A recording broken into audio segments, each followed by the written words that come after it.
IPS officer, প্রাক্তন IPS officer Prasun বন্দ্যোপাধ্যায়ের বিরুদ্ধে মন্তব্য করায় তিনি সেদিন মালদার চাঁচল থানায় একটা লিখিত অভিযোগ দায়ের করেছিলেন, যার পরিপ্রেক্ষিতে শুভেন্দু অধিকারীকে থানায় ডেকে পাঠালো পুলিশ।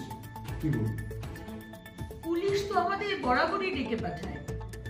আমরা বাড়িতে যদি বসেও থাকি তাহলেও আমাদের গাঁজার কেস, আর্মস কেস, ছেলে হলে রেপ কেস, মেয়ে হলে দুর্নীতির কেস আমাদের দেওয়া হয়। আমরা পুলিশকে ভয় পাই না। আর খারাপ খারাপ ভাষার কথা বলছে পুলিশ, মমতা ব্যানার্জির পুলিশ, যে কিনা গৃহমন্ত্রীকে বলেন দুর্যোধন, দুঃশাসন, গুন্ডা, মাননীয় প্রধানমন্ত্রীকে বলেন হোদল কুতকুত, কিম্বুট কিমাকার, পেটে দড়ি বেঁধে নিয়ে আসা হবে, দাঁত ভেঙে দেওয়া হবে।